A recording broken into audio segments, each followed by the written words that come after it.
Good morning.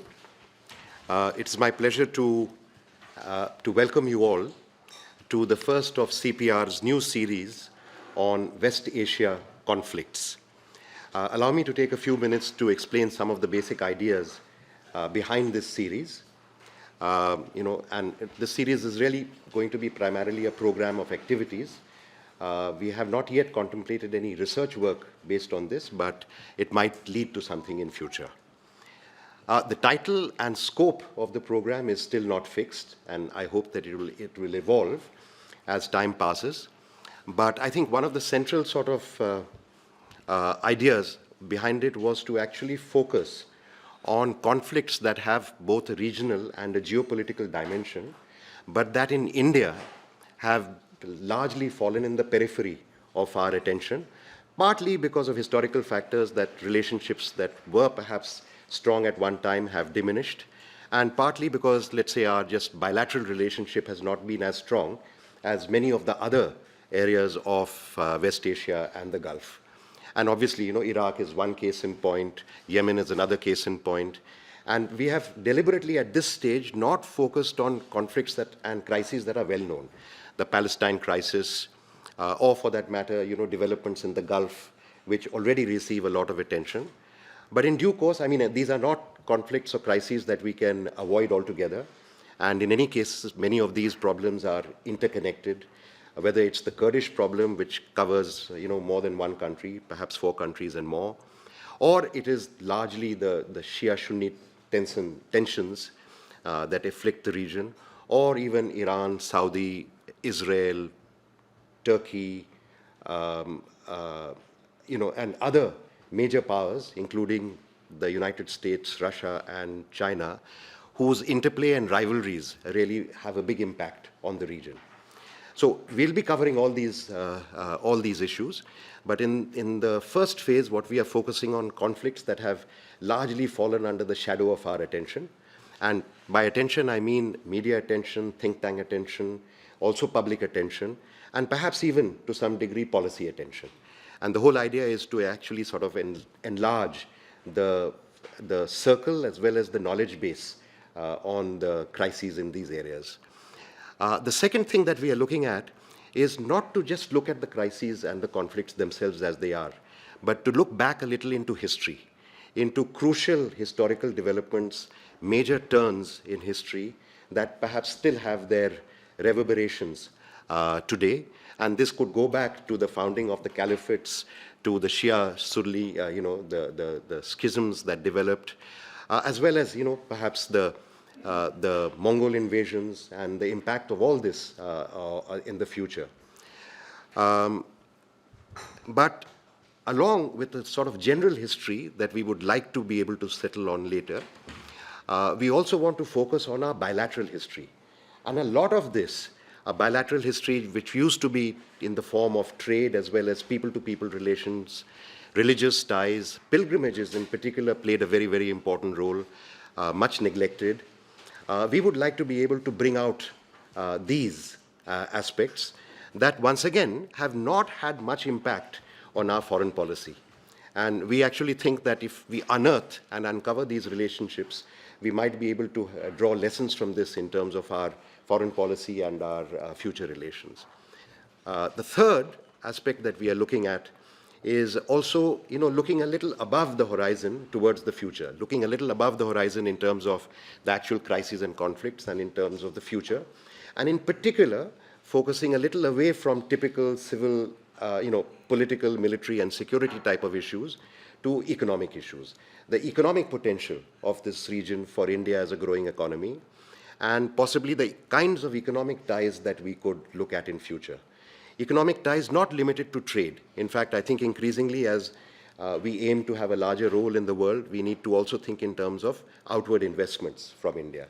Not just outward investments in extractive industries, which is already taking place to some extent, but also much more organic investments in the economies of those countries so that there is a much closer interdependency between India and the other economies of the region.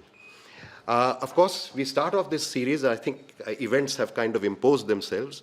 Initially, I was thinking of starting this series next year, but I think developments in Syria over the last month have imposed themselves in many ways.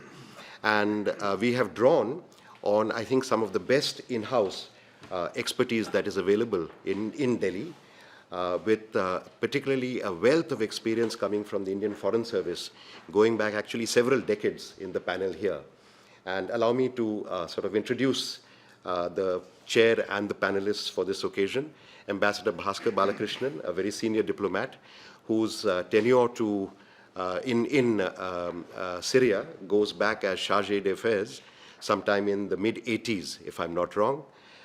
Ambassador Neeraj Srivastav, who in fact probably actually began his diplomatic career in Syria, but has also very closely kept touch with developments in the region and has been writing actually quite prolifically, not only on the internal but also on the international aspects of the crisis.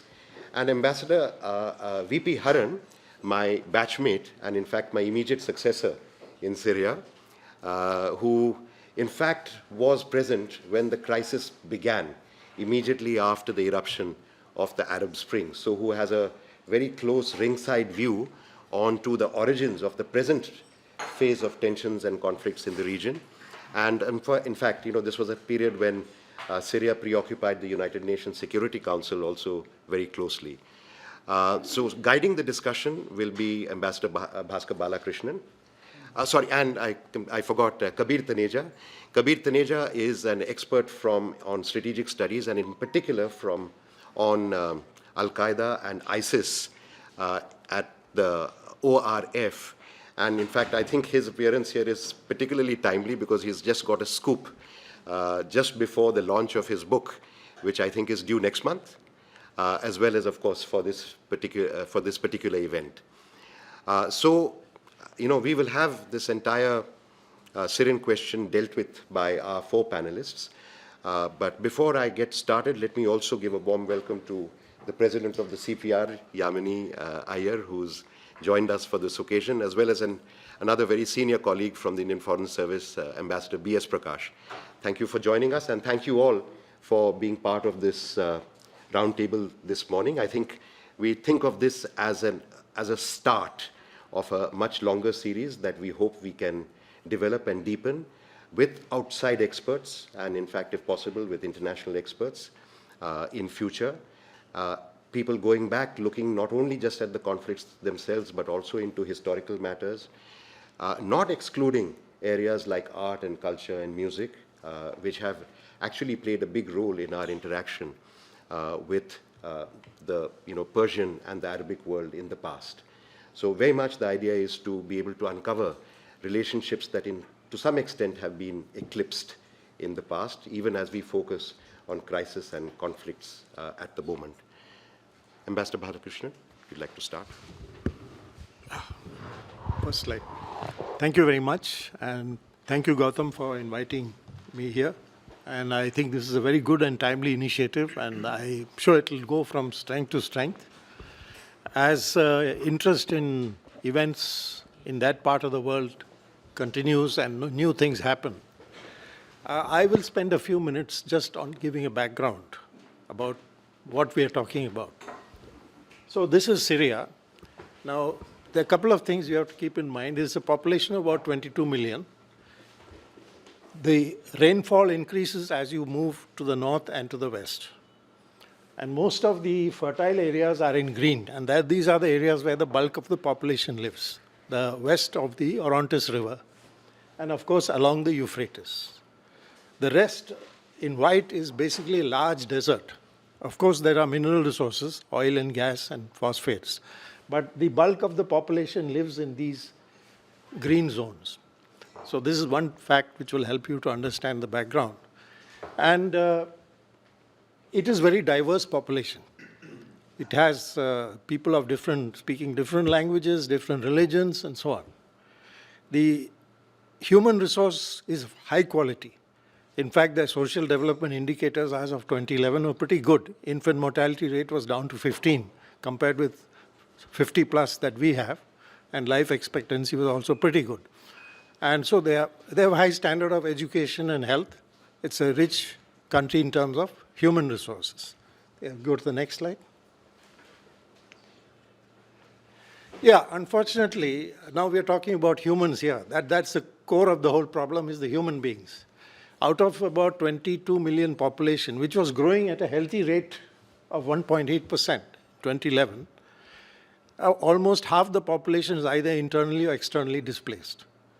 And this gives you the distribution of the Syrian refugees outside the country. A substantial number are in Europe, close to 1 million, and the rest are the leading country in hosting refugees is Turkey, 3.6 million. Of course, the numbers vary because these were taken at different times. Now, this has an important consequence on the evolution of the conflict. The fact that we know it from 1971, when we had refugees, and that impelled us to do something. So this is something you have to keep in mind as far as the background. You can go to the next slide. Okay, this is the oil and gas. I think it's important to know where the oil and gas lies. Most of it lies in the desert area, and there are gas fields. Over the years, a lot of exploitation of oil and gas has taken place, but Syria is not Saudi Arabia. Its oil and gas reserves are limited. It's probably enough for them, but it's an important transit country for oil and gas pipelines from the Gulf to the Mediterranean. So this locational advantage, like Switzerland, can be leveraged for benefits. The next. So this is, of course, more about the military situation. I will not talk much about it because I think the other panelists will spend some time about it. Essentially, the control over the country by the Assad regime has increased ever since Russia intervened. But there are still pockets where ISIS is active. And the northwestern part of the country has become a kind of holding area for all the militants who have been sort of ejected from various places. They've all crowded together in Idlib province. And you have a large number of them there with different affiliations and with different supporters. Next slide. And this is the latest situation as far as talks with Turkey and so on took place. I think there's one more slide.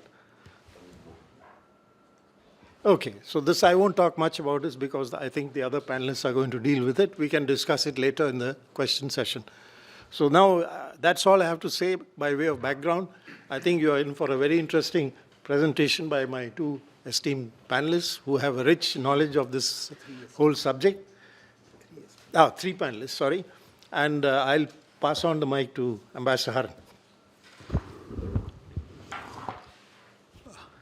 Thank you very much, Gautam and Bhaskar. Good morning, everybody. President of CPR, Gautam, BS Prakash, Bhaskar, and others who are gathered here. I'll be speaking on the conflict in Syria, the Arab Spring and after. Now, I was in Syria from 2009 January to 2012 December, which means for the first 2 years, for me, Syria was heaven. I mean, it was such a wonderful country to be posted to in that period of time. And of course, the next 2 years were hell. I saw it collapsing just in front of my eyes.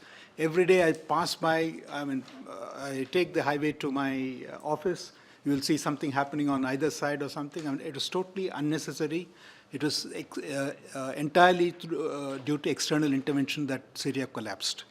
I'm going to, all of you are aware of Arab Spring. It started with the, suicide committed by the fruit vendor in Tunis.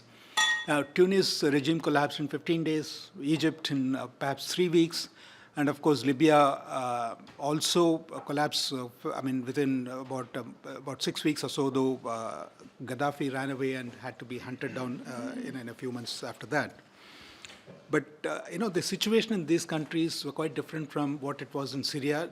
It has been mentioned partially by Ambassador Balakrishnan. In terms of economic, situation in these countries, that is Tunisia, Egypt, and Libya, there were some problems. The high levels of unemployment, then the inflation was high. The regime was perceived to be not caring for the people, disadvantaged people, etc., because of which an atmosphere arose where people rose up against the regime. let's look at the situation in Syria. Part of it, as I mentioned already, has been mentioned by Bhaskar. The growth rate was a decent 5.5%, 6%. Inflation was again around the same level. It was not something that was imposing an undue burden on the lower and middle class people.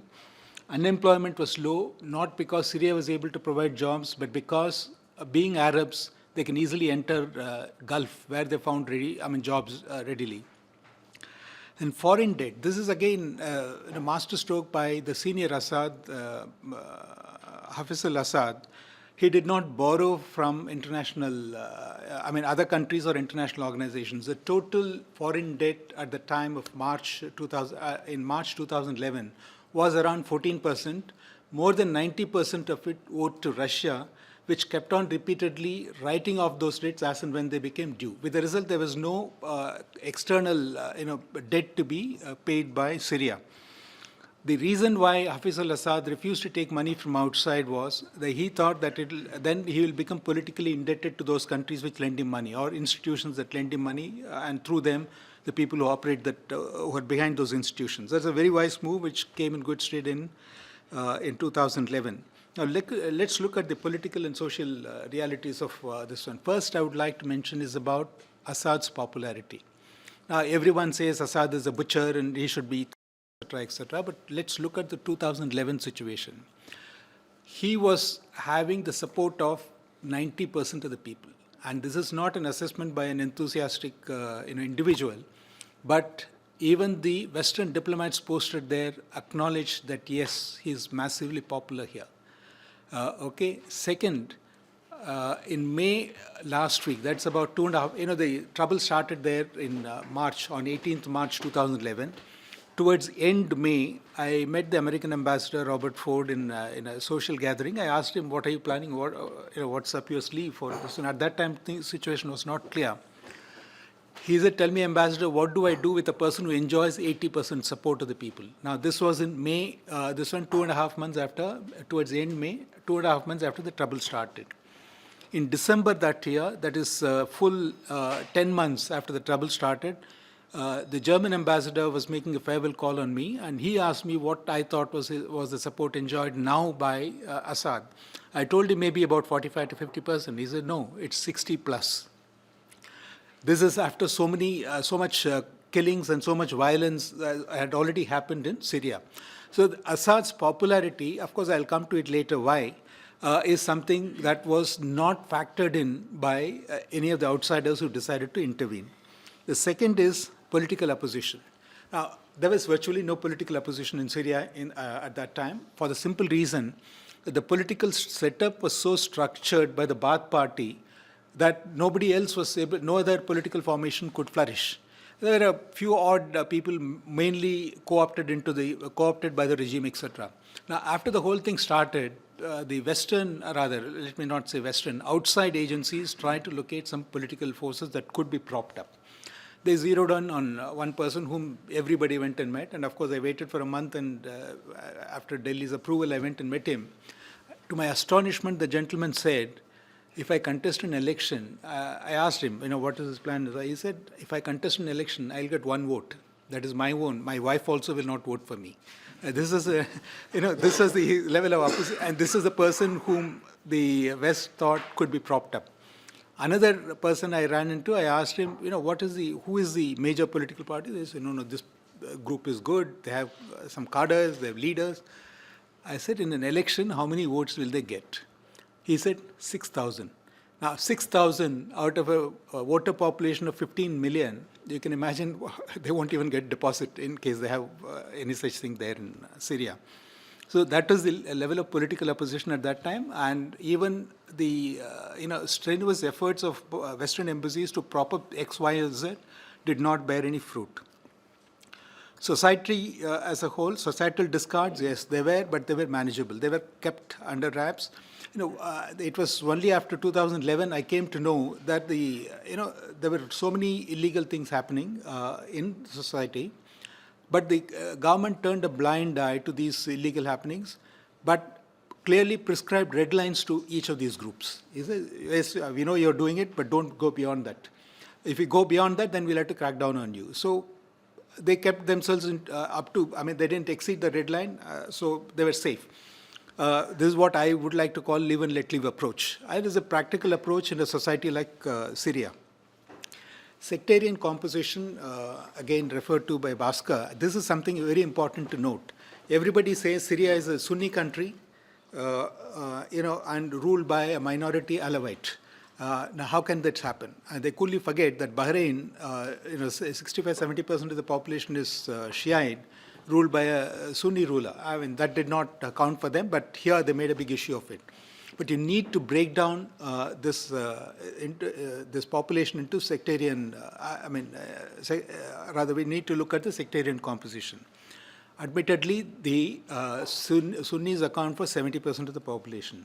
But out of the 70%, 10% were non-Arab Sunnis, that is the Kurds. Okay, they don't see eye to eye with the rest of the Sunnis. They consider themselves as a separate lot altogether. Then out of this, 58 or 59 would be the regular Sunni population.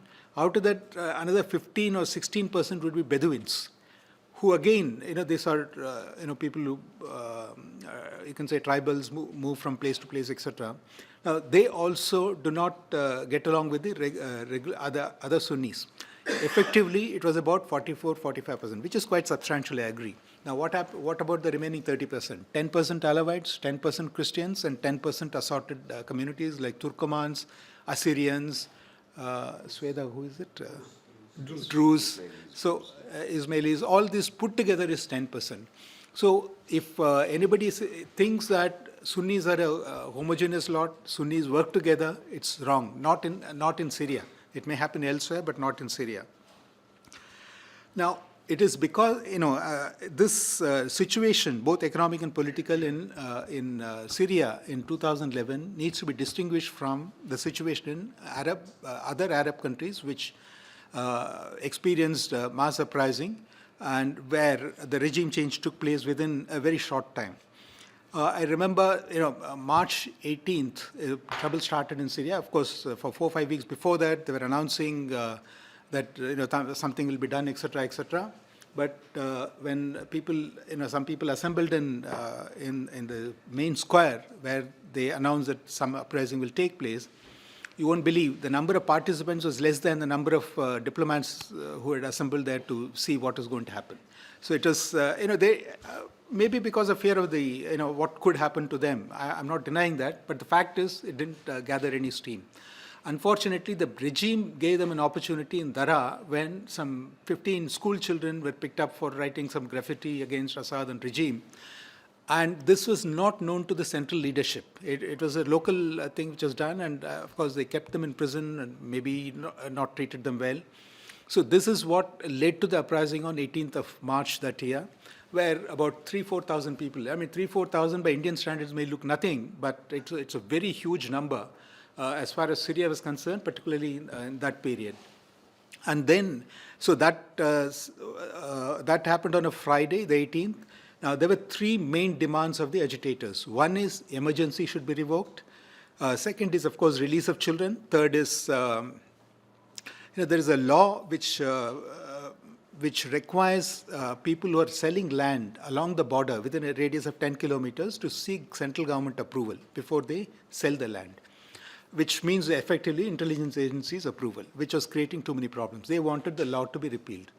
Now, when it happened, when the 18th March happened, this regime was totally clueless as to why it happened, how it happened, and they're completely paralyzed for 2 days. They couldn't even gather themselves, And anyway, after that, what happened is they did have a meeting, and on Thursday next, they came up with a package of measures addressing the points raised by the agitators in Dara. Number one, emergency, they say they'll be revoked. Emergency had nothing to do with the situation in Syria, but it was invoked it was brought in 1967 or 73, I don't remember, 67, during the Arab-Israeli war. And because Israel was still under occupation of part of Syrian land, which is the Golan Heights, they did not remove the emergency.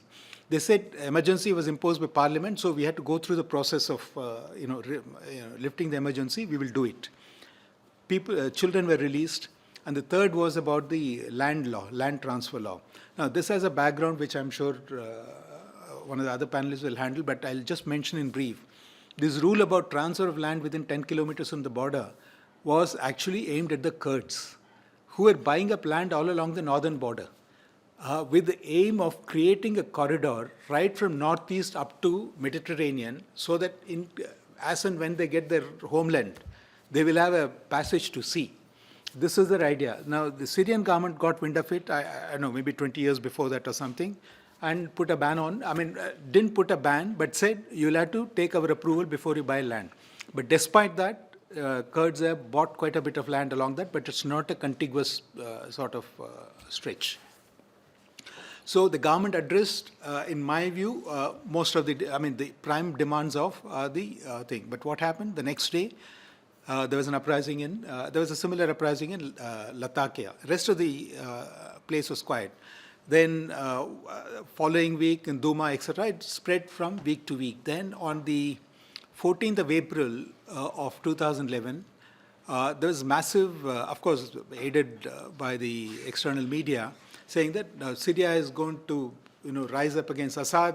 His days are numbered. Maybe he won't survive the day on 14th of April, etc., etc. And there was panic in Damascus with people buying and storing up things. Now, on 14th of November, of course, being diplomat, one doesn't sit at home when such things happen. Moved around, of course, nothing happened. At the end of the day, there's one place where some shouting happened, that's it. A few hundred people are there, that's all.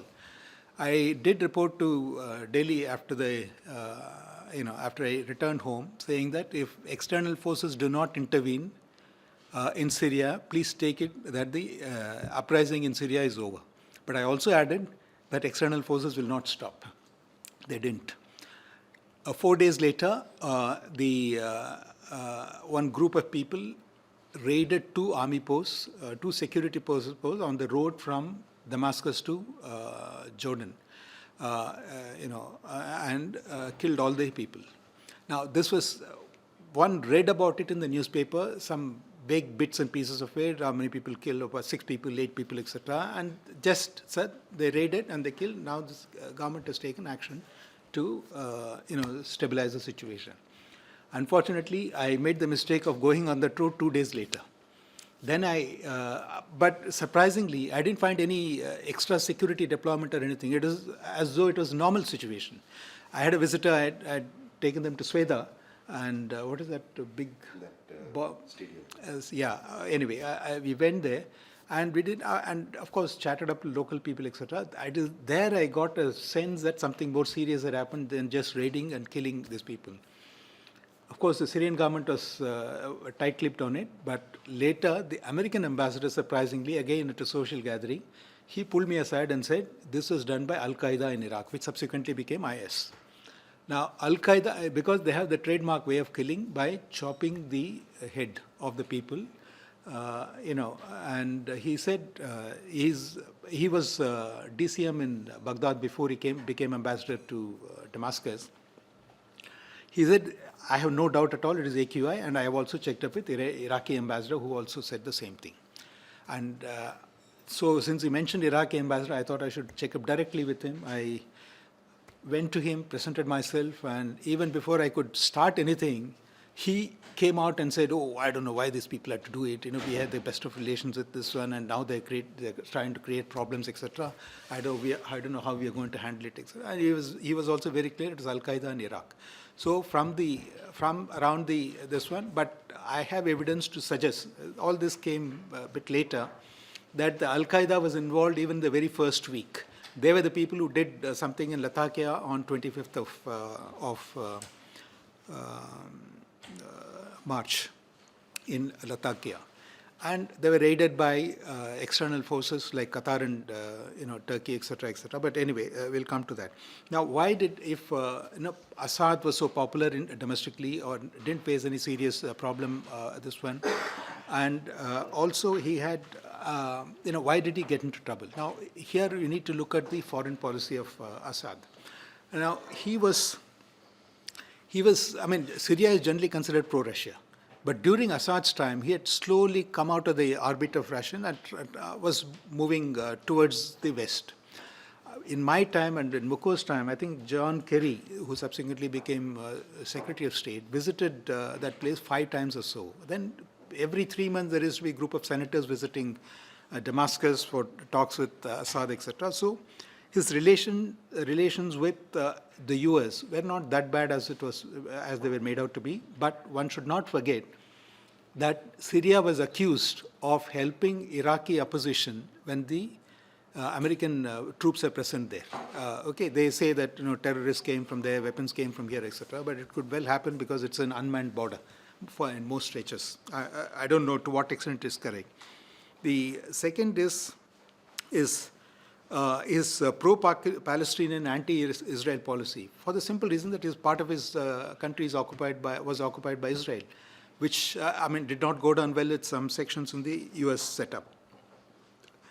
He had problems with Sarkozy because, it has a background. In 2005, after Rafiq Hariri assassination, everybody blamed Syria for the assassination, so Syria was put in the cold storage.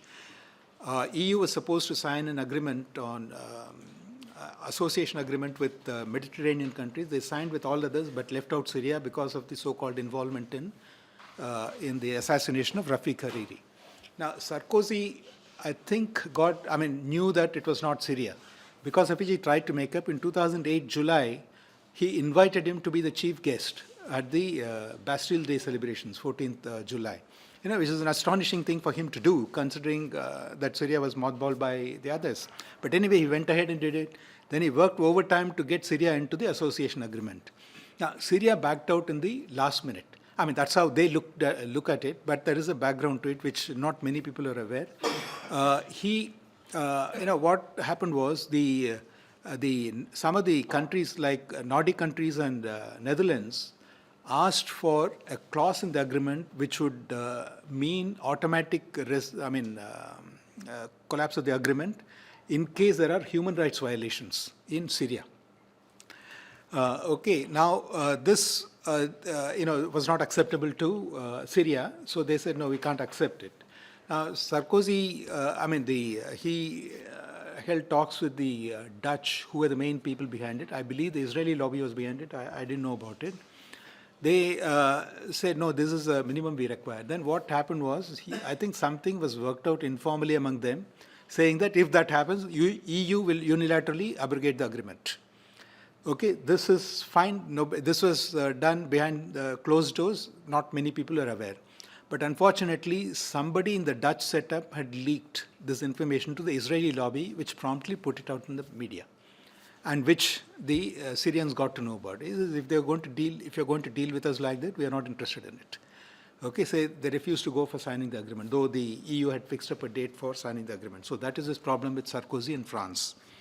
Then policy towards Lebanon and Saudi Arabia, this is worth noting. Saudi Arabia, of course, he made this statement in 2008 that these are half men or something because they didn't come to the rescue of Hezbollah when they were attacked by Israel. But he got over it and he established some rapport with the king. The king of Saudi Arabia visited Damascus also. Then, and he had also visited Saudi twice or thrice during the time I was there. About Lebanon, again, the Prime Minister was Saad Hariri, Rafiq Hariri's son. Obviously, you can't forget a person who is accused of killing his father. But ultimately, when the report came out, it didn't blame Assad or Syria. It blamed some internal forces in Lebanon. And after that, I think the Saudis played some sort of a mediatory role, and following which Saad Hariri came to Syria at least twice, and once Assad also went there. So things were looking up. They established diplomatic relations for the first time after a very long time. Then they posted ambassadors to each other's countries, which again, the two are neighbors but didn't have ambassadorial representation. So, but all this happened. So things were on the mend with Lebanon also. The most important thing is his relations with Turkey and Qatar. Now, Qatar, he went overboard to accommodate all the requests, etc. They thought they were the best of friends in that region. Similarly, Turkey, Erdogan came to Syria in December 2009.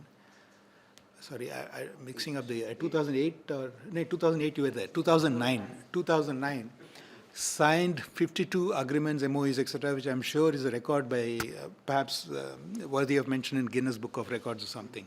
I was astonished. Some of the long-standing problems were resolved, like sharing of river waters, which has been a perennial issue between them, sharing of the waters of the Tigris River, then the border, northwestern corner of this one, of Syria, was given to the Turks by the French when they were the colonial power. That was never acknowledged by the Syrians, who used to show it as part of Syria. But that also was given away. A whole lot of it. Visa-free travel was agreed upon, etc., etc. Some major developments took place in Turkey-Syria relations. But the Baath party was entirely against it. Baath party said, you're putting your money in the wrong basket. These people are going to create you problems in the long term. And true enough, when the trouble started, the two countries that were in the forefront, of course there were a few others as well, were Turkey and Qatar. Okay, now I'll just briefly mention about India's interest in what in Syria and what happened there. Of course, we had the visit of Assad to this one when Gautam was there. This was in June 2008. We also had Pratibha Devi Singh Patil, our president, visiting that place in November 2010. And occasionally, there were visitors, but not that many. As far as economic interests are concerned, levels of trade are very low, maybe about $500–600 million. Investment we had in oil sector, in Al Furat company, I think OVL had a share, minority share. They had recovered the money by the time it slipped out of their hands. Phosphate, there was possibility. We even financed a study to identify phosphate resources and how it could be exploited. Again, we couldn't benefit from it. We established an IT center which was inaugurated sometime in 2010. But after the trouble started, of course, it had to be shut down. Very nearly shut down, though it was not formally mentioned so. But I believe it has been reopened now, and we have also increased its capacity. Then BHEL had a 400 megawatt project, power project in Tishreen. I must tell you that BHEL did not acquit itself well in the execution of the project. The first sign of trouble, they ran away, despite my holding the hand.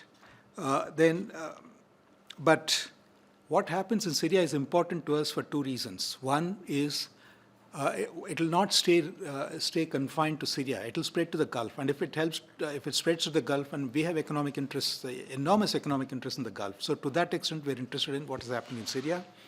And the second is, whatever happens in Syria, there is a possibility of terrorists moving towards South Asia, which could pose a serious problem. This is one of the reasons, why we took active interest in what was happening in Syria.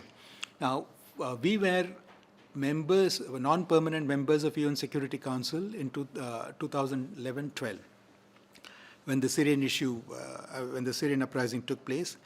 After initial attempts to table resolutions, to get resolutions passed by UNSC, it was of course vetoed by China and Russia, and some of the countries like IPSA countries, including India, abstained from it, and also a couple of other countries. They didn't get the numbers.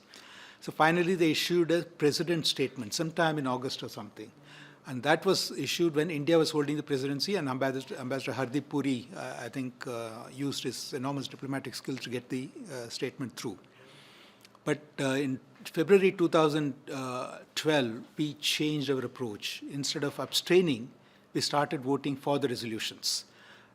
This was primarily because Brazil decided one thing, and ultimately we thought we should not be sort of isolated outside the in a permanent member group. So we also started voting for it, but the resolutions did not go through because of the veto by China and Russia. The evolution of the situation I've mentioned in brief. How many more minutes here? 10, 15? Take another 5 minutes. 5 minutes, okay. Yeah, in that case, I'll run through. We've used about 20 minutes. It's okay, we have quite We've got time. Okay. Now, I told you how it started there. It's a very tepid start, but after April, when the outside forces started coming in, with weapons and started indiscriminate killing. The troubles spread all over Syria, but initially created by the outside forces coming in from Turkey and from Iraq and Jordan border. External involvement was visible from the first week itself. The role of Turkey, Qatar, Saudi Arabia, UAE, Jordan, UK, France, US, I think it's well known for me to go into details. And the reason for Gulf, as I told you, he had the best of relations with Qatar and Saudi Arabia. Why did they turn against him when it started? That's very interesting. This was 3-4 months before Arab Spring started. US had a meeting with the GCC, where Hillary Clinton was present. She convinced the GCC that Iran is trying to encircle you. See, Syria now, at that time, Iraq was also Shia, then now Syria, and then Hezbollah. So you will be bottled up. You won't have any access to West Europe, etc., etc. So Iraq is trying to encircle you. This got into their mind, and they thought it was really going to happen. Though they had the best of relations at that time with Syria, and particularly Assad, somehow they thought that it's going to happen. And their fears, they thought, were proved right when events started happening in Bahrain. They thought it was a problem created by Iran. Again, what Hillary Clinton said was right, so we had to do something about it, so that the weakest point in this link is Assad or Syria. So let's go after him. Now, incidentally, my friend was ambassador in Bahrain. He clearly told me that Iran had nothing to do with what happened in Bahrain. It happened domestically, but later, Iranians, I don't know whether they helped or not, but initially when it happened, Iran did not have anything to do with that. Another point to be noted, of course, assistance in various forms came, intelligence, weapons, money, efforts. They didn't even bother to whose hands it was ending up in. That's how ISIS flourished. And one more thing that did was, of course, it never came out in the media. Many of the Gulf countries opened threw the prison doors open and sent all their Al-Qaeda type people to Syria. Gave them weapons, gave them money. They said, don't come back before Assad is overthrown. So, this happened. This was confirmed to me by a senior UN official. Initial response of Assad, I told you some of the concessions they had already made, and they followed it up and implemented them. He held internal political consultations, but it didn't lead to anything. To a certain extent, perhaps he didn't realize the gravity of the situation, or perhaps he thought that Saudis and Qataris will not turn against him, or Erdogan will not turn against him. He offered too little, too late, rejected outside help, which again, I don't know whether it's a mistake or whether they did it right. He thought it'll aggravate the situation. So when Iran said, I'll send somebody, then similarly, Muqtada al-Sadr, I think he gathered 4,000 forces. They were at the border with Syria. This chap sent an emissary, told them not to enter Syria. We don't want your help. We can handle it ourselves. Don't come here, go back. You'll only create more problems. But most important thing, again, which is out of public domain, is they had back-channel contacts with UK, US, and France. Germany was kept out deliberately because they voted against the resolution in Libya on Libya. So because in UNSC or abstained, I don't remember what, because of which they didn't trust the Germans, they kept them out. These two were negotiating with Assad. They gave 3 proposals. I will not go into detail, but each of the 3 proposals, of course, involved enormous sacrifice on the part of Syria and Assad. And he accepted each one of them, excepting for one thing which had something to do with his brother. Let me just stop at that. So excepting for that, he agreed to the 3 different proposals given at 3 different times within a space of about 6 weeks. Now, his acceptance of the proposals really threw them off guard. They thought he will not accept, which will give them an excuse to go in. He didn't. So ultimately, they say, no, these Gulf countries are not accepting, etc., etc. They backed out.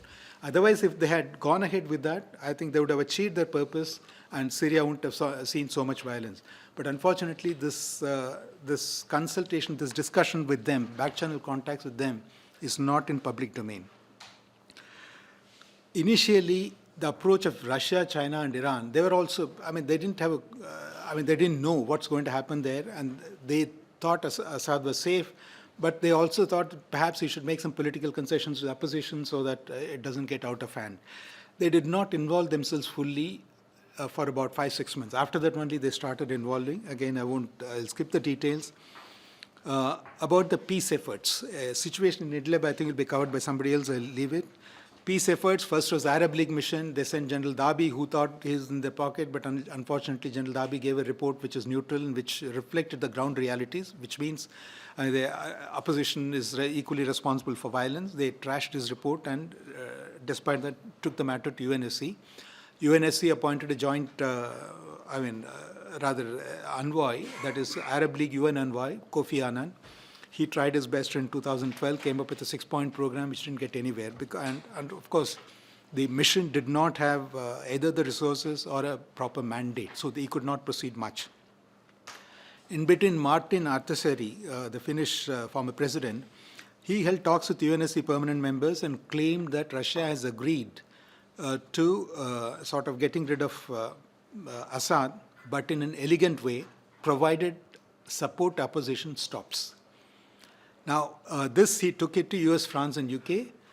They did not agree to it because they thought it's only a question of time before he's going to be overthrown. Why should he make this concession? Okay, let him go the way the other people had gone. Then Geneva process started. It did not lead to anything. I don't think there's any point in spending time on it. Of course, now we have Geir Pedersen of Norway as the UN Special Envoy for Syria. One process that did deliver some results, before that there was this Friends of Syria initiative of Sarkozy. He gathered all the opponents of Syrian regime and held these meetings, Friends of Syria. 4 meetings took place. And it did not get anywhere because the people were not representative of the population of Syria. And his sole objective was to get rid of Assad, because of which it did not succeed. Because of it, they had to wind up the process. The one process which delivered at least partial results was the Astana process. In December 2016, Russia and Turkey agreed to hold peace talks in Astana pursuant to UN Security Council Resolution 2254. Now, what did 2254 say? It demanded that all parties immediately cease any attacks against civilian targets. A mechanism to monitor ceasefire was to be set up, and terrorist groups like ISIS were to be excluded from the process. Free and fair elections were to be held in 18 months' time under UN supervision. Now, following this, of course, they started the Astana process. They agreed, Turkey and Russia agreed to ceasefire. Imagine, Syria is not involved, nor the terrorists, but these two are agreeing on a ceasefire. Anyway, it's okay. IS, SDF, and other major terrorist organizations were left out of the process. In January 2017, Russia, Turkey, and Iran agreed to form a joint monitoring body to enforce 2254. But what is most important is Russia also offered a draft future constitution of Syria, which had some very important elements. One is making Syrian Arab Republic into Republic of Syria. Second is introduce decentralized authorities and federalism in Syria, introduce elements of federalism. Most important thing, strengthen parliament vis-a-vis the presidency. Because now it's a one-man show, so they wanted part of the power to be shared with parliament. And finally make Syria a secular republic, because it drew much of its jurisprudence from Islamic law. They wanted to cut away from that. May 17, Turkey signed a memorandum to establish 4 de-escalation zones in Idlib and Eastern Ghouta, etc., etc. You know the result of that. What is important is the UN Special Envoy, who was, of course, carrying on his different process, a parallel process, acknowledged in July 17, after the 5th round of Astana talks, that talks are making progress in reducing, this is the Astana process, is making progress in reducing violence in Syria. That's a very important acknowledgement by a senior top UN official.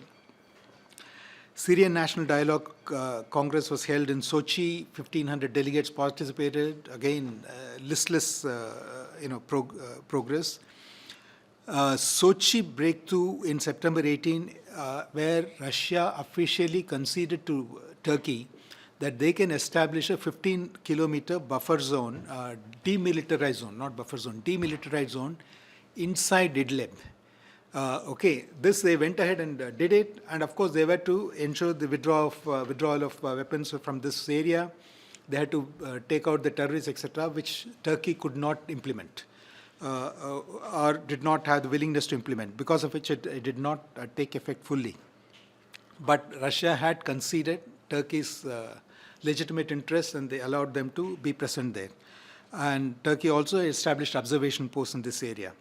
Now, Idlib is important because people, even the regular agreements that the government had with the terrorist groups to vacate from some of the civilian areas was that they'll be given a safe passage to Idlib, with the result that all these people evacuated from various parts of Syria were gathered in Idlib, which had at one point of time 150,000 terrorists. 150,000 terrorists. You can imagine with what we are struggling with 400 in J&K, you can imagine what trouble these people can create. Russia, for its part, has always maintained that Syria has the right to drive out all the terrorists from its soil. And both in the Astana process and independent of it, they expressed commitment to preservation of Syria's sovereignty and territorial integrity. I had a bit on ISIS. I'll leave it for the successor, this one. I'd like to mention a brief thing about the Kurds. They are present in strength in Hasaki and along the border. They account for 10% of the population.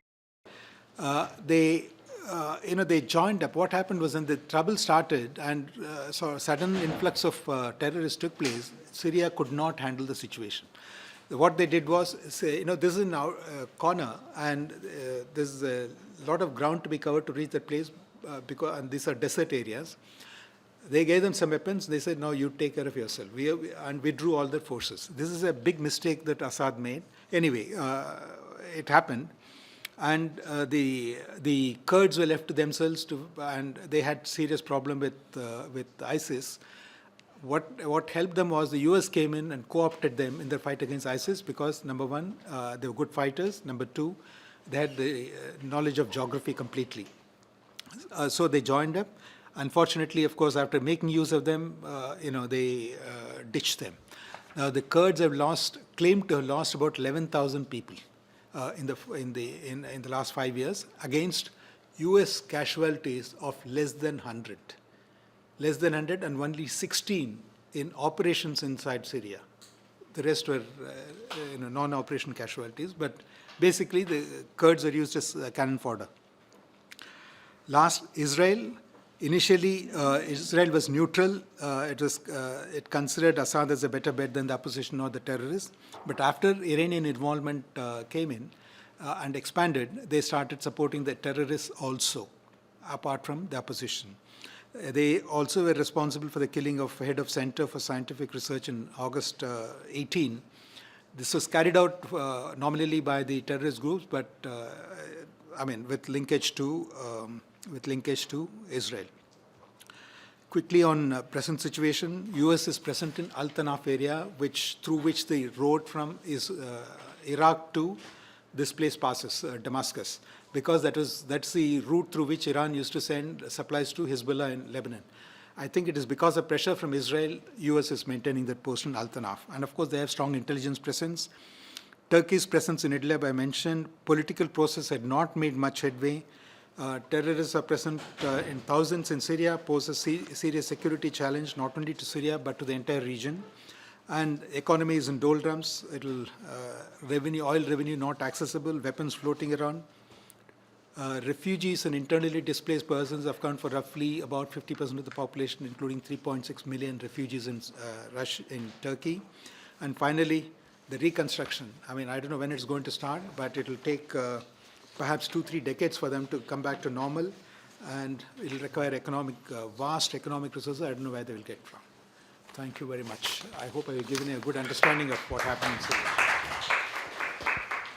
Thank you very much, Ambassador Haran, for going over all this ground and very detailed presentation. I'll now turn the mic over to Kabir, who's got some interesting things to bring to the meeting. Thank you, Chair, and thank you, Ambassador Mukhopadhyay, for organizing this very now timely interaction.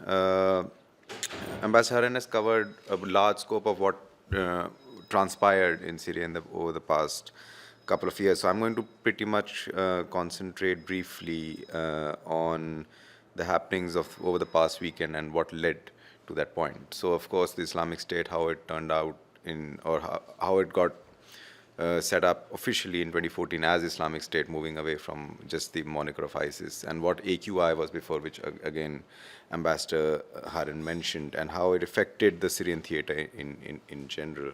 So I'll just take it from a point where Ambassador Harun mentioned that the initial sort of smaller attacks in Syria, they were attributed to AQI initially. So even in Latakia and some other spaces, and these are very well coordinated attacks because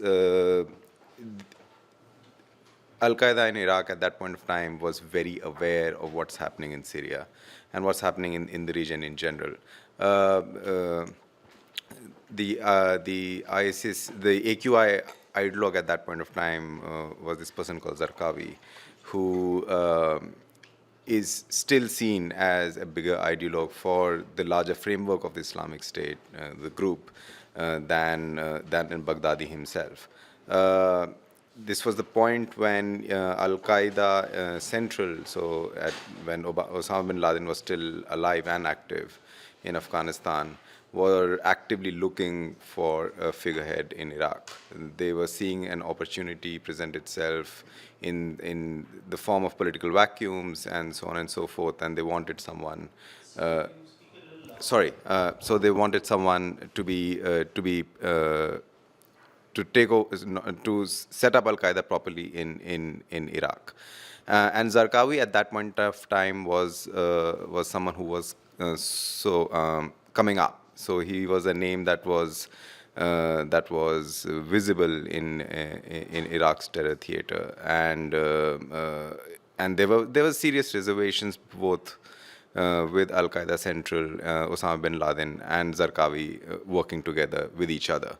One of the points of divergence that existed between bin Laden and Zarqawi were the fact that bin Laden was adamant in the new sort of setup of Al-Qaeda in Iraq not being as violent towards the civilian populations, especially the Muslim populations in Iraq, as Zarqawi wanted to be. Zarqawi wanted a very stick-based approach on achieving these goals. Of course, Zarqawi was initially sort of, had an aim of displacing governments that were seen as apostate governments, or the governments who were not loyal to Muslims, governments that he thought were being backed by the Americans or the Western interests, so on and so forth.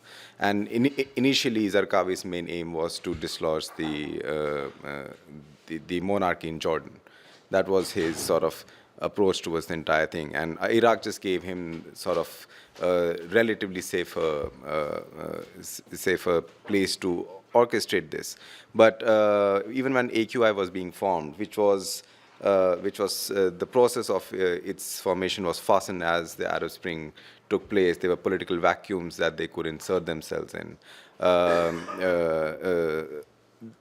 Zarqawi, being sort of a relatively popular person at that point of time, found help in Al-Qaeda, who did not know where else to go, because they wanted someone that could set up Al-Qaeda in Iraq fairly quickly, both in public narratives and in operations. And Zarqawi and Osama bin Laden met in Afghanistan as well, where differences between them became even larger. According to some accounts by other researchers, they were often not on talking terms, but bin Laden was convinced by his aides in Al-Qaeda Central to work with Zarqawi at that point of time. So these were the sort of course, the initial formative years of what Al-Qaeda in Iraq became. And at that point of time, of course, they were being told that this is the ideal position for you to come and set up a presence in Syria because of the political vacuum and the chaos that was being created. Of course, after Zarqawi's death in a drone attack in 2006, if I remember correctly, sort of the formative years of what we know today as ISIS started to come be. Baghdadi was a prisoner in an American prison in Iraq and sort of rose out of the ranks of radicalization there. But from 2014, when in the fall of Mosul and that famous Baghdadi video of standing at Al-Nuri Mosque and declaring the Islamic State, that became a sort of more of a pivotal point where the pace at which ISIS grew became much more fastened. They seem to have a very good grasp on how to organize funds, how to organize leaderships, smaller leaderships beyond Baghdadi, how to organize military operations.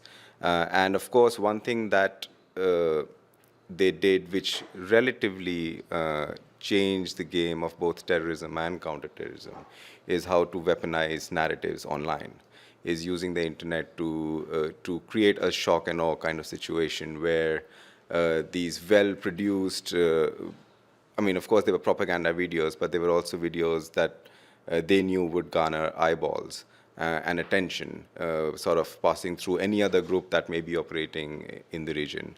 And with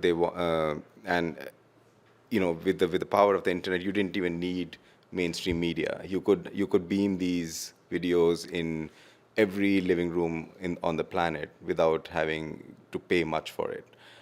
So this sort of brought a sense of urgency globally in first and foremost understanding what Islamic State or ISIS wanted or was what their aim were, and specifically who they were. Of course, we saw a significant movement of people happened who wanted to join ISIS from across the world, the Western countries, from South Asia, from Southeast Asia. And they started to sort of also set up smaller wilayats, so smaller sort of groups that were already active in other theaters started to look at the Islamic State as a bigger brand than Al-Qaeda now to attach themselves to get that sort of mobility overnight. So even if it was Abu Sayyaf or it was some more regional groups, once they wore the Islamic State shirt, they were visible globally throughout. And the attention that they were seeking, it is ultimately about attention. The attention that they were seeking came fairly quickly. So of course, we saw this sort of movement of ISIS, both territorially and propaganda-wise and brand-wise, go northwards very fast from 2014 to 2016. But one of the things that became very clear at that point of time was that the pace at which the development of this terror group was happening would be unsustainable. It will not be able to maintain this sort of fast growth that it aimed to do globally. Trying to both manage territory and manage its own narratives in why that territory needs to be under the Islamic State's rule. So one thing that they did, for example, very well is, of course, they initially got support from X, Y, Z in building up their ecosystems. If Al-Qaeda was helping earlier, they had a strong foundation on both operational and organizational experience. But they also realized how to sort of live off the land. Specifically in a chaotic political atmosphere. So even if you see how they developed makeshift sort of oil fields, oil refineries near the larger oil fields, and how they did not need sophisticated infrastructure and refineries to earn money of what industries are available to them in Syria out of the sort of the Syrian chaos. That was again, I think, something that hadn't been expected of the group. The sort of organizational success it got, which led to the operational success, was something that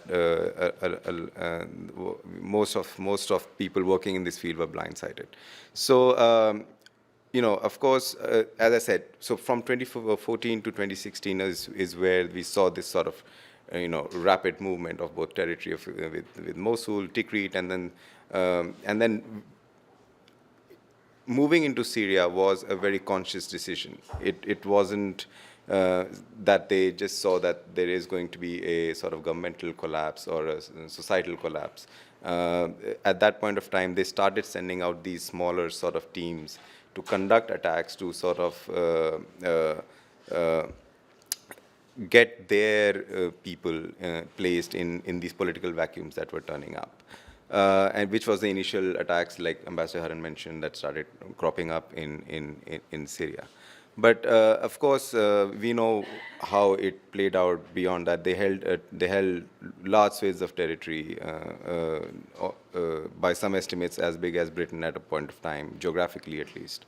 They tried to implement their own legal systems. They tried to implement their own societal systems. A lot of places, I mean, we can argue about it, but a lot of places they were welcomed as well, like in sort of Sunni majority areas in Iraq, where after the sort of disbandment of the Iraqi army by the United States, there was a sense of fear of what is going to happen next, or what are their protection mechanism going to be against a larger Shia majoritarian narrative. There was not a whole lot of pushback against what ISIS was bringing to the table. Of course, they realized as time went by that this is quite counterproductive to what they were hoping for. But because of how the sort of Arab Spring uprisings were leaving behind vacuums, ISIS at many parts were very clever in sort of going in as almost as NGOs with aid and with food and with medicines and so on and so forth, and not necessarily always jumping in with a gun. But of course, that turned out to be quite the opposite way as time went by. Coming back to sort of the past 2 years, so 2017 onwards, as expected, the territorial losses were massive for Islamic State. It was from the start. It was quite clear that a group like Islamic State is not going to be able to hold this territory for long, especially with the Western alliances, with the Kurds and the Russians, Iran, and of course the advances made by the Syrian Arab Army were going to prevail eventually. But of course, in that meantime, they were able to create that brand that became bigger than Al-Qaeda itself at a point of time. So even if you see some of the videos of Zawahiri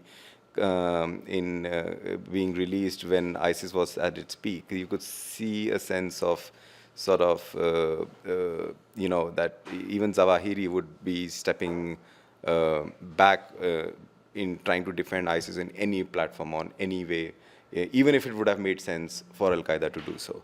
And then this, of course, can be to the fractured relationship they started off with when Zarqawi and bin Laden did not see eye to eye. So now coming to sort of this past weekend very quickly, on the killing of Baghdadi.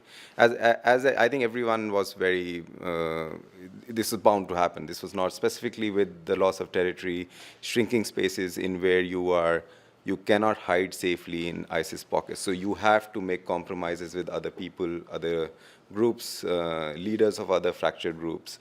This was going to be inevitable. Although it was slightly perhaps surprising that the ultimate end for Baghdadi did come in Idlib, As mentioned before, it's a big broth of fighters from all over the place. But also we have to remember that Idlib was an Al-Qaeda stronghold earlier. Hayat al-Sham and other groups within that ecosystem of pro-Al-Qaeda fighters actually had a lot of falling outs with Al-Qaeda itself. So then it became sort of within Hayat al-Sham, which commander is sort of with Al-Qaeda and which is not with Al-Qaeda. So ultimately, even someone like Baghdadi, who had safe spaces around Idlib area, and they were pro-ISIS pockets, had to rely or may have had to rely on sort of his relationships or ISIS relationship with single commanders going past couple of years. Specifically, when it comes to, as we saw after in the aftermath of the raid in near Idlib,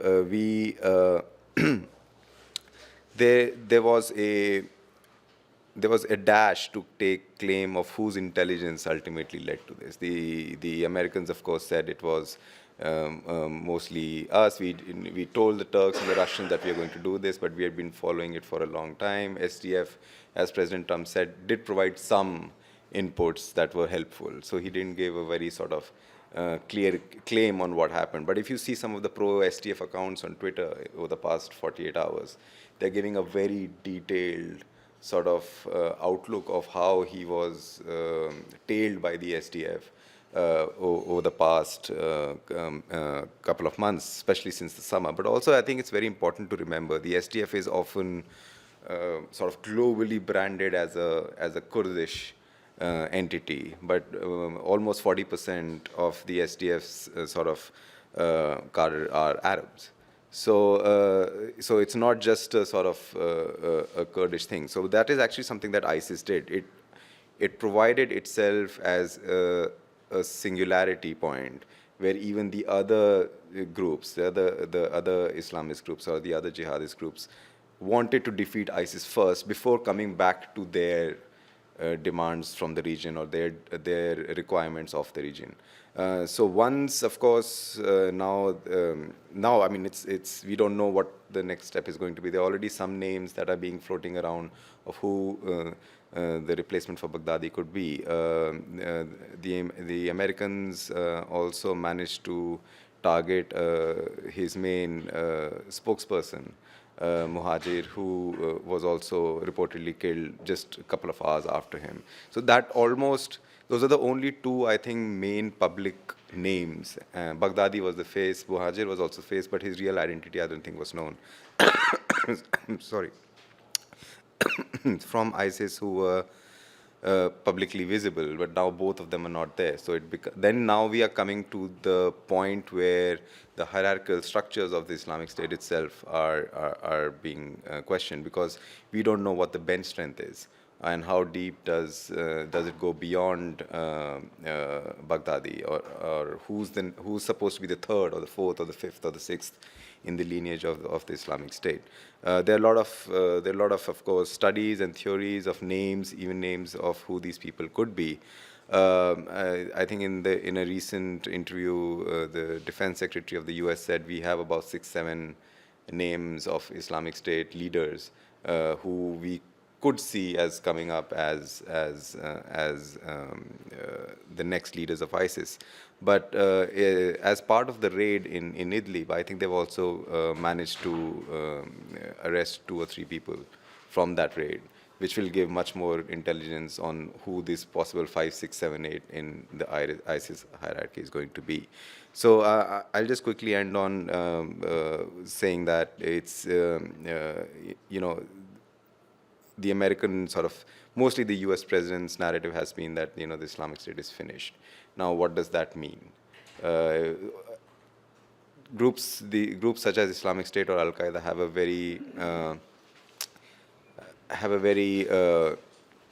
are very high in survivability. So just decapitation of leadership as a sure shot strategy of dismantling a group is not something that works at all. That happened with Osama bin Laden, and I think the transition, and Al-Qaeda is a much more organized and a much more, I think, thinking organization than Islamic State was. Even initially, Osama bin Laden is known to have told Zarqawi that you should avoid killing locals, you should avoid killing civilians, target yourself more towards the governments or the American institutions or the Israeli institutions or whatever it is. So, and of course, Zarqawi didn't listen. He thought it was the ideal time now to go for the whole caliphate thing, which is ideologically is what Al-Qaeda also subscribes to. I mean, considering we are not going to be, we are not going to be seeing major stability in Syria at this point, and we've read multiple reports. Even if you see on Telegram, on pro-ISIS channels that I have spent a lot of time on, none of them have actually talked about the death of Baghdadi yet on any of the channels. They are still continuing with their regular sort of programming on making sure the little attacks that they are conducting now as a remolded insurgency on security forces in both Syria and Iraq, which are increasing slowly day by day, get the majority of the attention. So even when the new sort of head comes for the Islamic State in the next months, couple of months, or whatever it is, I think till the survivability of the group itself, as an ideology, of course, but also as a sort of collection of smaller entities, is going to be there for a long period of time. So I'll just end my talk. Thank you very much for that presentation of what is happening in the IS world. I'm sure there'll be a lot of questions and discussion later. Now we have Ambassador Neeraj Srivastava, who has a wide range of experience in the Middle East. He has served in Saudi Arabia and Libya, and he has a good grasp of the broader ramifications of the Syrian conflict. So I'll hand over the mic to him.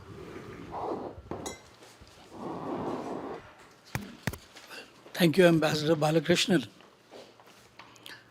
In fact, we were together in Damascus for about 2 years, except that I was a youngster at that time and he was a senior officer. But let me begin by thanking Gautam and the CPR for inviting me to this forum. I think Ambassador Haran and Mr. Taneja, they've already outlined in great detail what happened in Syria. So I am trying to look for something which they have not said. I try not to repeat what they have said. And I will begin with the origins of this conflict. I think one of the best sources is the internet. And on the YouTube, I think it is still there. If you type General Wesley Clark speech 2007, you will get YouTube.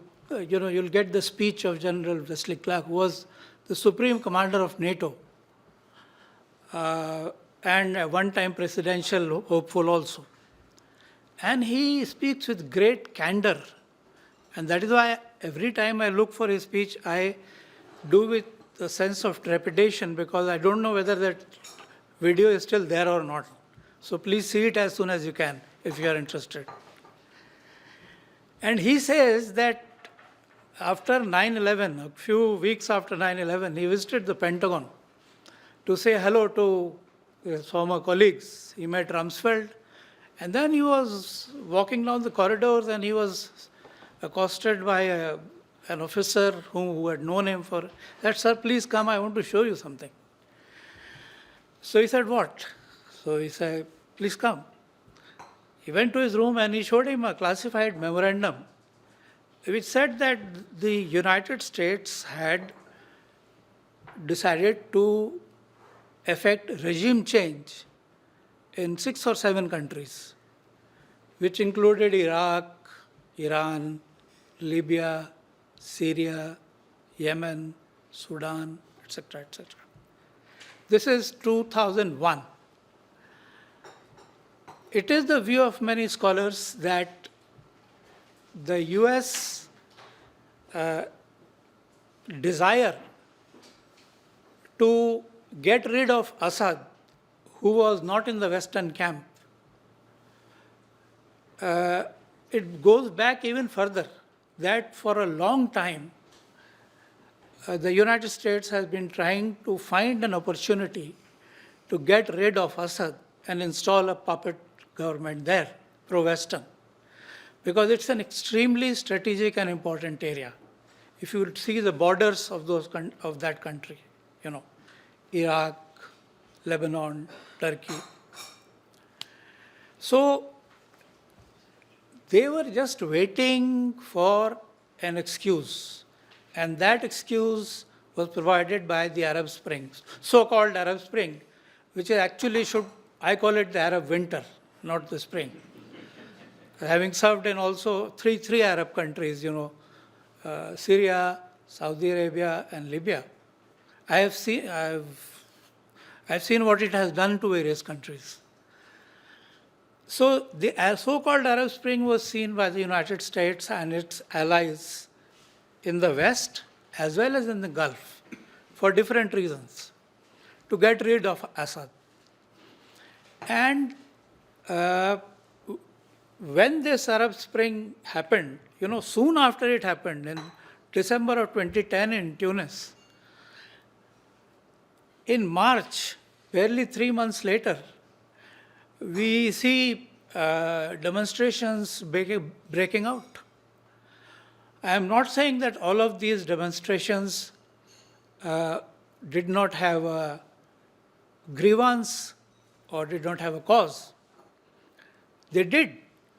But then demonstrations take place in all countries.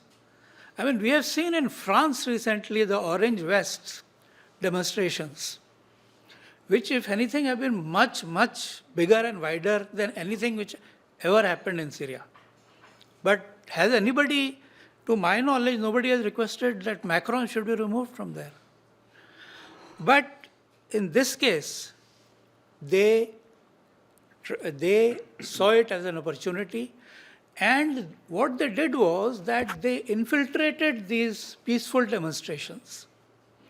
Some of the jihadi mercenaries through Turkey and Jordan infiltrated them, and they used the tactic which they used in Ukraine, the same tactic which they used in Ukraine in March of 2014.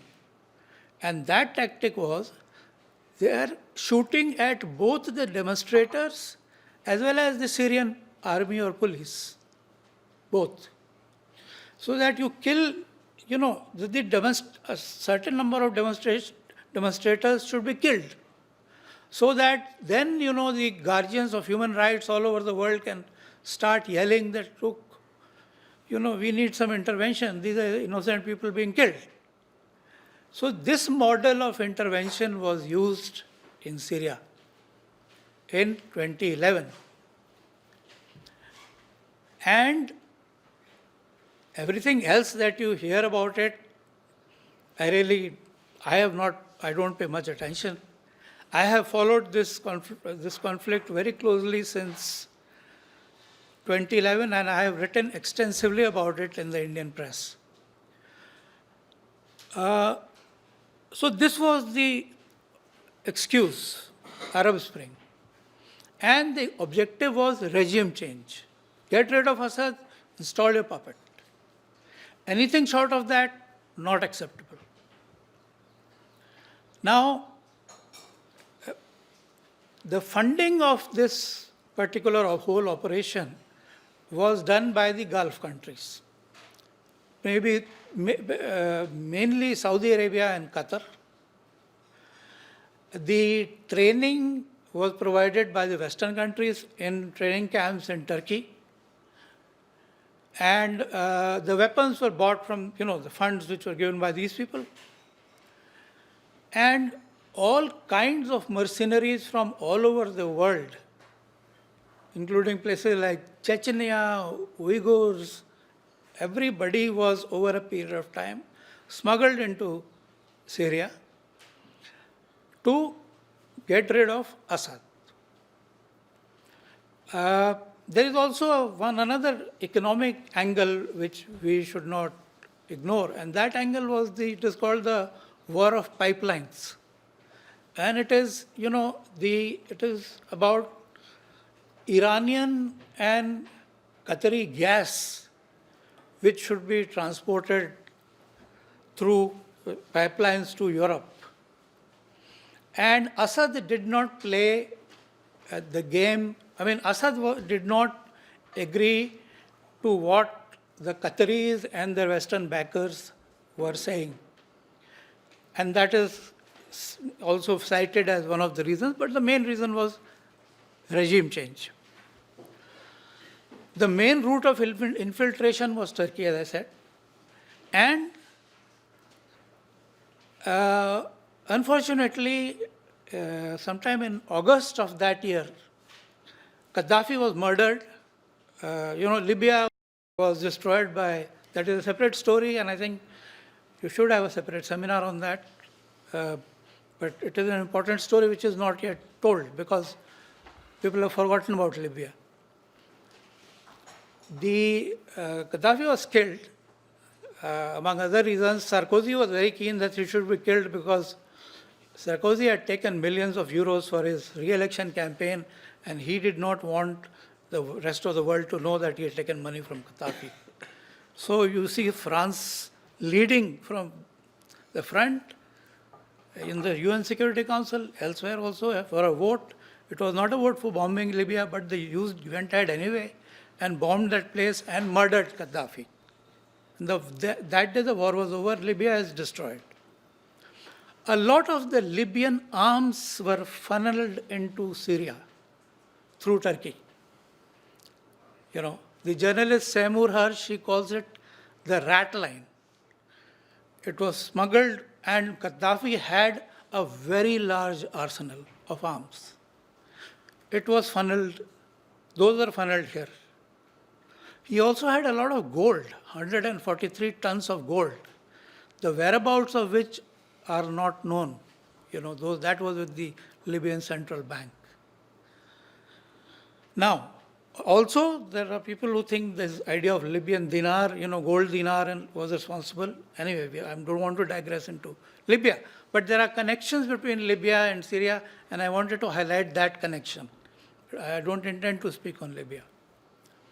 So the connection was that there was already a huge arsenal waiting to be shipped into Syria through Turkey, which was done, plus a lot of Libyan fighters, in addition to fighters from all over the world. These were funneled into Syria. And as my previous speakers have pointed out, that how Al-Qaeda and the Islamic State, which was a spin-off of Al-Qaeda, got established in Syria. And if you think that Al-Qaeda was the most brutal gang, or even IS, Islamic State, was the most brutal gang, I'm not very sure if it would be correct to think that. Because there were groups in that whole mixture, toxic, witch's brew, which were so brutal that I cannot talk about the acts of brutality, but you can find them on the internet.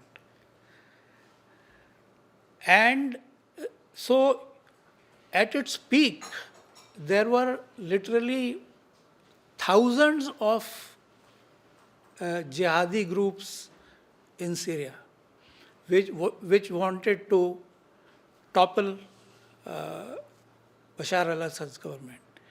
And as Ambassador has pointed out, that This whole thing about Assad not being popular, not representing the popular will and all, it is all plain rubbish.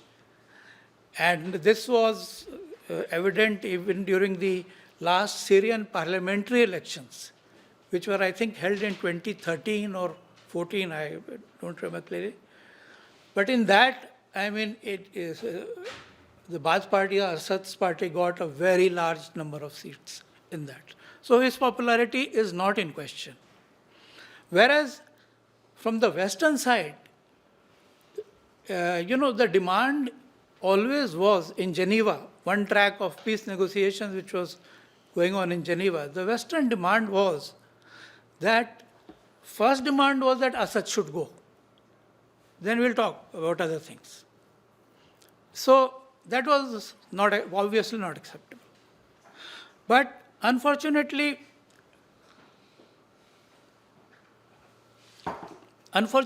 the situation by the summer of 2015 had deteriorated to such an extent that they were very close to Damascus, they were very close to getting rid of Assad.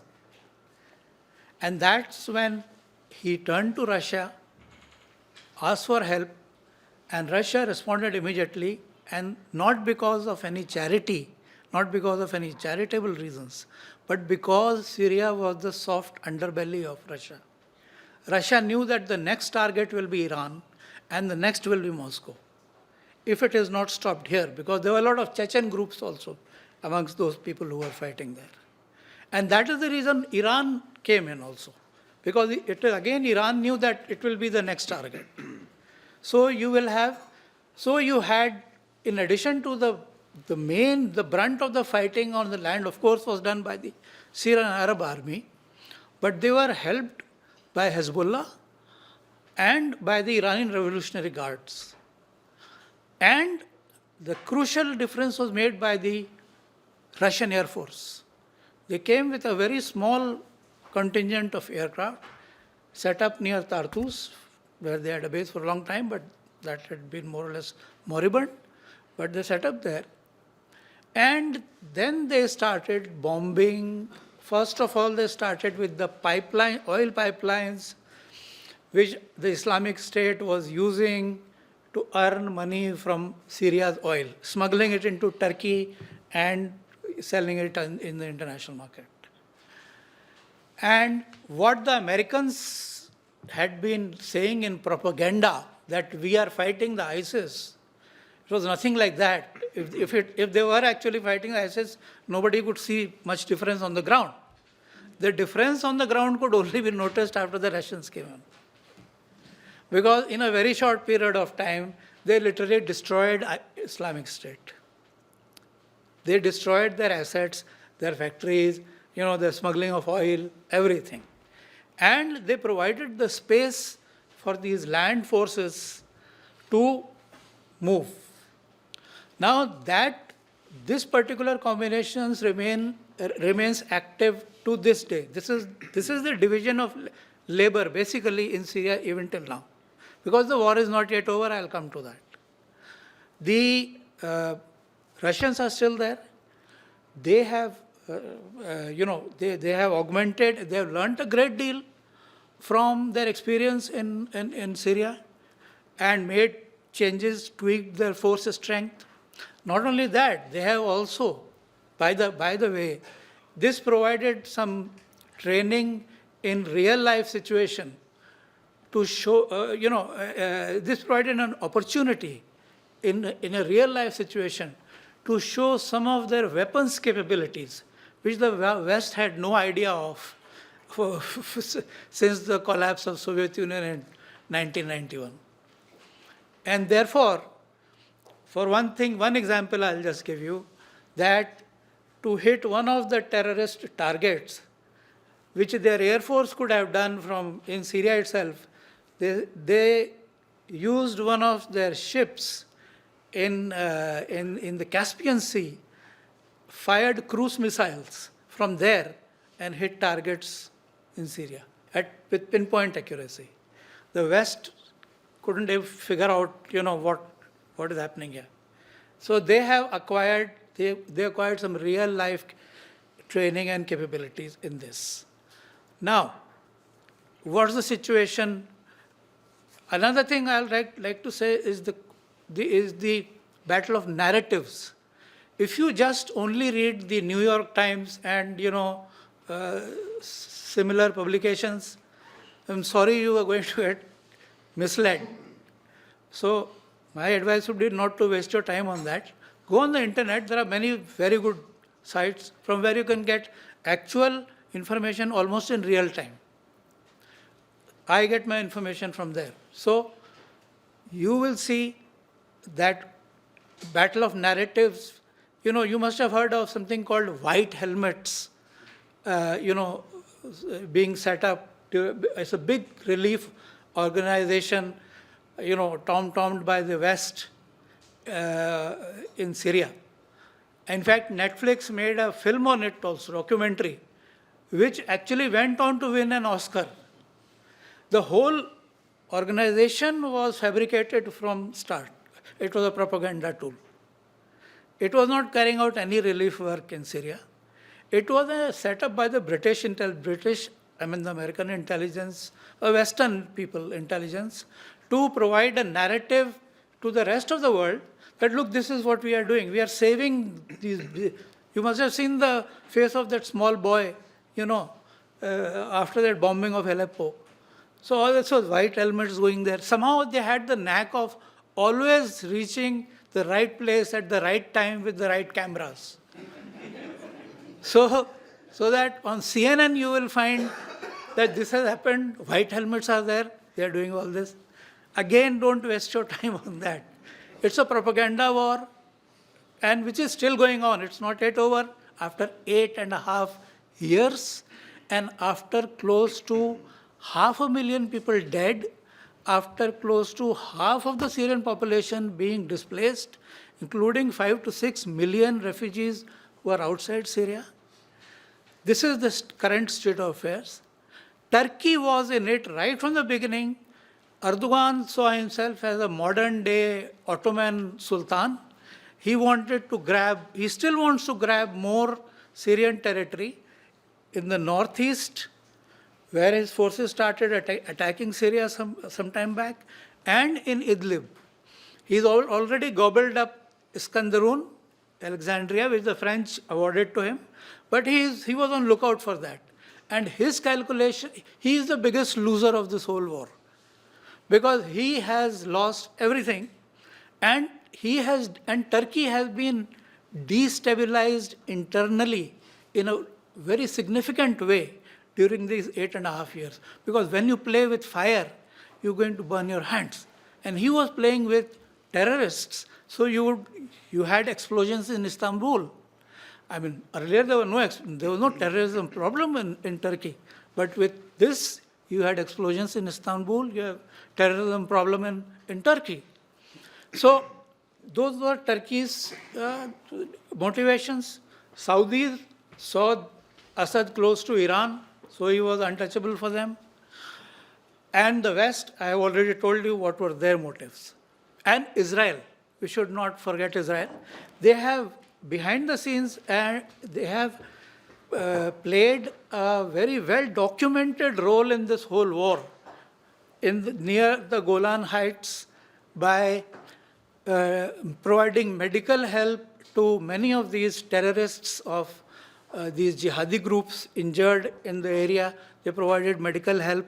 They provided whatever other help they can do, because they really want Assad to go. Their idea is to gobble up Golan Heights and then expand even more in Syria. Now, what happened was that when Trump came to power, he took one very wise decision. And that decision was that he is not going to escalate the wars. He is not going to start new wars. And it was a very significant decision, because if Hillary Clinton had come, the situation would have been different. She would have escalated in Syria, and between the US and Russia escalation, we don't know where it could have led. But Trump did not escalate. In fact, he wanted to reduce commitments in Syria, and he wanted good relations with Russia, for which he got Russiagate. Now Russiagate failed. After that, you have this impeachment thing going. It will also fail.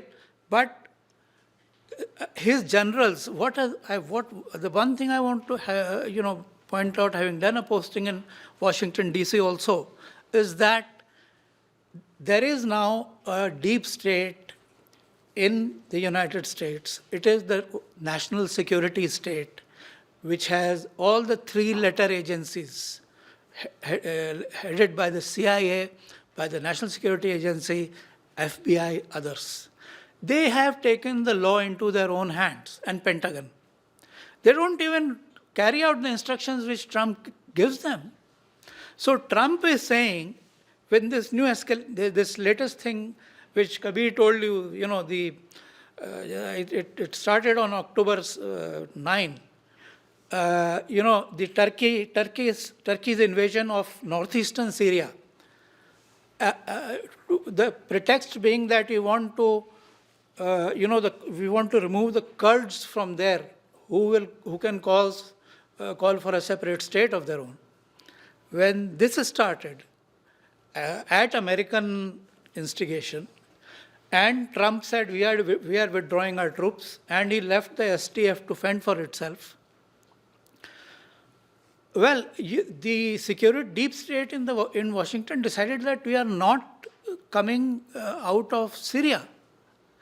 Because you see, another very important geopolitical point is to be noted, that this is the first time in the last couple of decades that the United States and its allies have been defeated in a war. Defeated in the sense that they were not able to carry out regime change in Syria. Because before this, they had carried out regime change starting in Serbia, Iraq, they had Libya, Ukraine. See, they had carried out regime change, all these places. Assad is still there. So they've lost in one sense. But the war is not fully over, because what this deep state has done is that it has convinced Trump that we need to maintain a presence, or increase the presence of American forces in east of Syria, where the major oil fields are located near Deir ez-Zor. And this area is also the breadbasket of Syria. 70% of their agriculture, the food comes from here. So, while getting rid of ISIS, the United States had left around 200 to 300 troops nearby to guard these oil fields. And what they have convinced Trump to do is to send more troops and more mechanized vehicles, armored vehicles, tanks around this area, so that Assad is not able to earn revenue from the oil, which is a substantial part of Syria's revenue, oil and gas, and there is a food shortage, and one third of Syrian territory remains under the illegal control of the United States, which is there illegally, basically. They shouldn't be there. There's no international law, there's no Security Council resolution, there's nothing for them. So now we have to wait and see. For the Kurds, another very important point I would like to mention is that the Astana process was mentioned. Putin actually has emerged as the most important player in this whole game now. United States is nowhere. Putin has, through this Astana process, it has actually also weaned Turkey off the Western camp. It has sold S-400 system to Turkey. And it has disciplined Turkey from time to time when it needed a rap on the knuckles. It has bullied Turkey. And Turkey, as I have said, today is actually a friendless state. Because the United States was accused actually of attempting a coup in that country in 2015. So it has no friends. So Putin has, this is another very important geopolitical development of this whole war, that the US is nowhere. It is Putin. Now what I foresee happening, I think the time is running out. I mean, I could have spoken for a longer time, but what I foresee happening is that the major challenge, I think the north, the challenge of the Syrian Kurds, I think has been taken care of, because in Sochi, Erdogan and Putin have agreed that that the YPG, which is the Kurdish militia, they will withdraw to a distance of more than 30 kilometers inside the borders of Syria, and this whole strip, 30-kilometer strip, will be jointly patrolled by Russian and Turkish soldiers. That has pacified Erdogan, and Erdogan is happy with that. What Assad is not happy with is the reinforcement of US presence near Deir ez-Zor. And now what remains to be seen is how Russia, Syria, and others, they managed to expel the US forces from this place, from Deir ez-Zor. Because it will not be easy, but if we look at the big picture, I am not sure if the US can sustain on a long-term basis, can sustain its presence here in this area with a few hundred soldiers. It will be a war of attrition, but I think after what the Syrian army and the Russians have done in the last 4 or 5 years, I don't think this should be a very big problem. This should be manageable. They should be able to take care of this. The other hotspot is Idlib, where all these remnants of all these jihadi groups are there, and they include a lot of groups which were supported by Turkey. So that thing, Turkey, Erdogan, like always, he will try and play the spoiler, or he will escalate his demands, though he doesn't have any cards to play. But that, if he does not play ball, that is a relatively minor problem, because the United States is not involved there. Though the tactic they have employed in the past is stage fabricated chemical weapons attacks. That is the other thing. And there is a nice history of this. If you go through it, they have done it twice. Staged, chemical weapons attack. The first time it was staged by one of the jihadi groups. Other time also it was staged by somebody else. But the United States, for some reason, expressed moral outrage that if chemical weapons are used, we are going to bomb. I don't know how. If you kill a man by cutting his throat, or you kill him by poison gas, I don't know why the US should, have a sudden burst of morality or moral, rectitude. But that is that.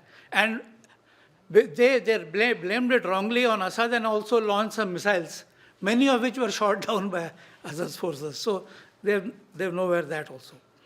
But the US generals, the US security state, the deep state, the CIA, they are not yet prepared to accept defeat.